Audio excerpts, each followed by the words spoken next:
اعوذ باللہ من الشیطان الرجیم، بسم اللہ الرحمن الرحیم۔ اللہ ہمارا خالق و مالک ہے، سب سے اعلیٰ ذات، افضل ذات اللہ پاک کی ہے۔ اس پاک ذات نے سب سے پوری کائنات میں سب سے فضیلت والے مخلوق انسان کو قرار دیا ہے۔ انسانوں میں سے سب سے افضل انبیاء کرام ہیں۔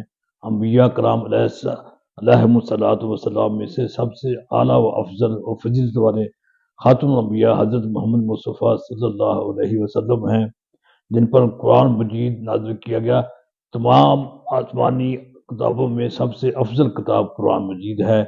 سب سے افضل مہینہ رمضان المبارک ہے، جس میں قرآن پاک اتارا گیا تھا۔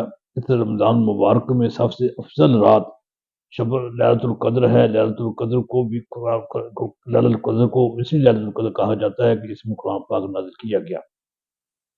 سب سے افضل دن جمعۃ المبارک ہے، اور سب سے افضل مقامات میں سے افضل مقام حرمین شریفین ہے، اور سب سے اعلیٰ و افضل عبادت نماز ہے۔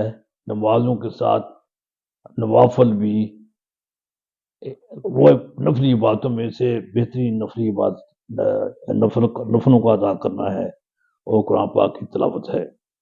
سب سے دنوں میں راتوں میں سب سے افضل رات شعبان کی 15ویں رات ہے، جسے عرف عام میں شب برات کہا جاتا ہے۔ اس شب برات کو پوری کائنات کا میزانیہ، یعنی آنے والے لوگوں کا حالات اور جو جانے والوں کے ان کا حساب، سب کچھ اللہ تعالیٰ فرشتوں کے حوالے کرتا ہے، جسے ہم بجٹ کی رات یا میزانیہ بھی کہہ سکتے ہیں۔ اور اس اعتبار سے مجموعی امت کا اس پر اتفاق ہے کہ یہ بابرکت رات ہے۔ شعبان المعظم میں حضرت محمد مصطفیٰ صلی اللہ علیہ وسلم روزے رکھا کرتے تھے، اور آپ نے اس رات کو 15ویں رات کو بھی فضیلت کی رات قرار دیا ہے، اور ہمارے لیے اس بات میں اس سہولت رکھی ہے کہ ہم لوگ اپنے رب سے دوڑ لگائیں، اور اس رات کو 4 چیزیں کرنے پر زیادہ توجہ دی جانی چاہیے۔ ویسے تو پوری زندگی میں انسان توجہ دیتا ہے، لیکن خاص کر اس رات میں سب سے پہلے نوافل ہے، تلاوت قرآن پاک ہے، ذکر خدا بندی ہے، اور دعا ہے۔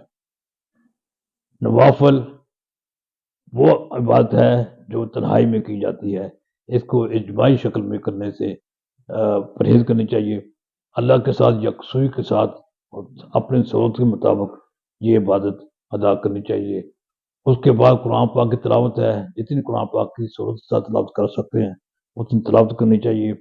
اس کے بعد اللہ کا ذکر ہے، اللہ کے ناموں کا ذکر، اللہ کا نام کا لے کر اللہ سے بات کرنی چاہیے، اللہ کے سامنے مناجات پیش کرنی چاہیے، اپنی گزارشات رکھنی چاہیے، اور بالکل آسانی سے سہولت کے مطابق کرنا چاہیے۔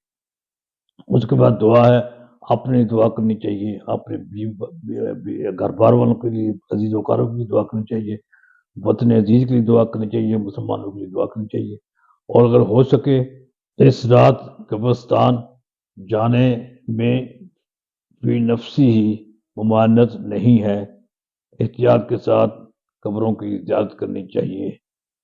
اپنے عزیز و اقارب اور تمام امت مسلموں کے لیے مغفرت کی، بخشش کی دعا کرنی چاہیے۔ لا یعنی گفتگو یا کوئی ایسی حرکات جو شرعی طور پر ناپسندیدہ ہو، ان سے اجتناب کرنا چاہیے۔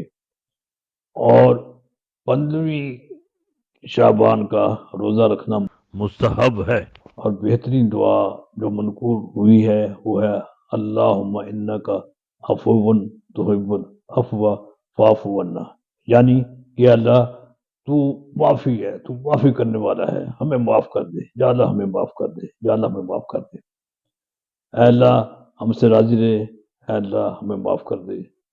السلام علیکم ورحمۃ اللہ وبرکاتہ۔